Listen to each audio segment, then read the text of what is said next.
I have chosen to do my human rights report card on Nicaragua. Nicaragua is located in Central America, below El Salvador and Honduras, and above Costa Rica.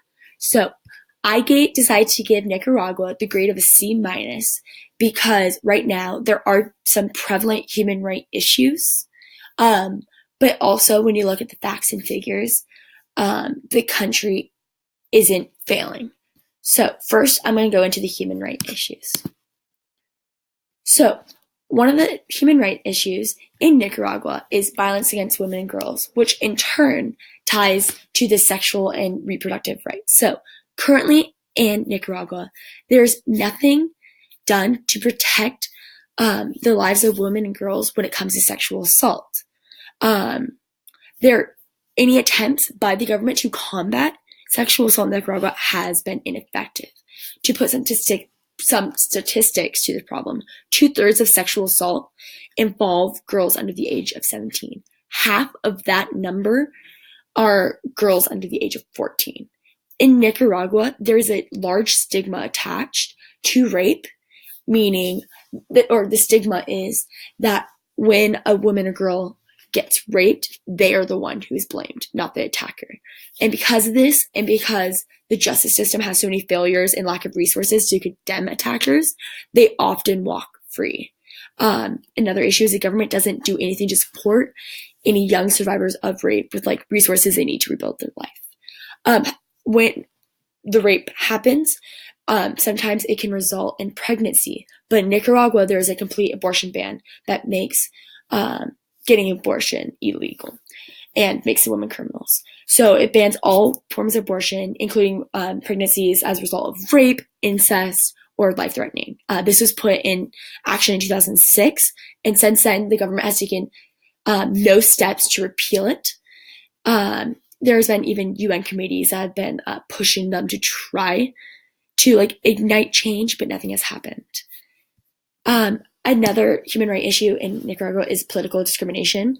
In the past year, there's been a lot of crackdown on dissent, and many people who work in public hospitals or universities or things tied to the government have been fired if they share their true opinion. Some examples are hundreds of medical professionals have been fired from public hospitals, professors from the National University of Nicaragua have been fired, and public officials, if they do not participate in pro-government rallies and activities, or if they publicly share their concernment with the government. So going off of that, we have the third issue and most prevalent, crackdown on dissent in Nicaragua. So for the past year, as we have all seen in the headlines, there have been attacks on anti-governmental groups such as journalists, government critics, and activists. The police has even worked with pro-government forces to repress, assault, and brutally kill anti-government protests. Thousands have been injured and hundreds have been killed as a result.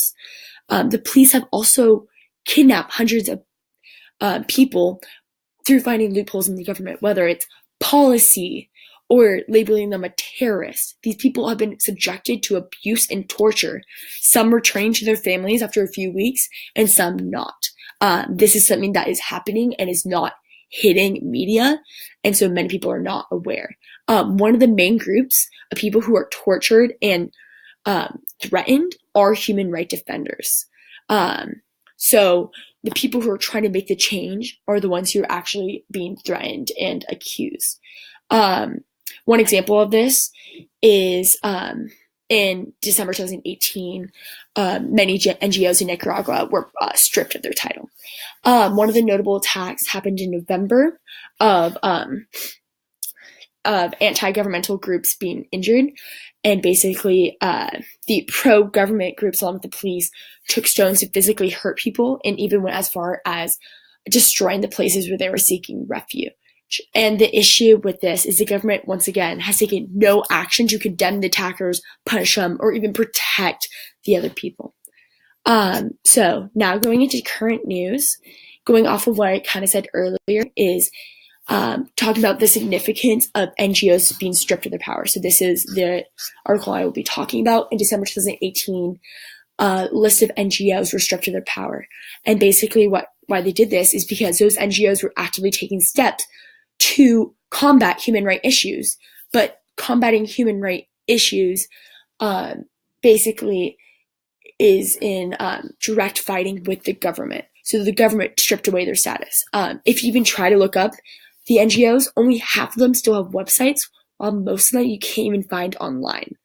And so basically, this makes it harder to solve problems in Nicaragua because you don't have people working to combat it.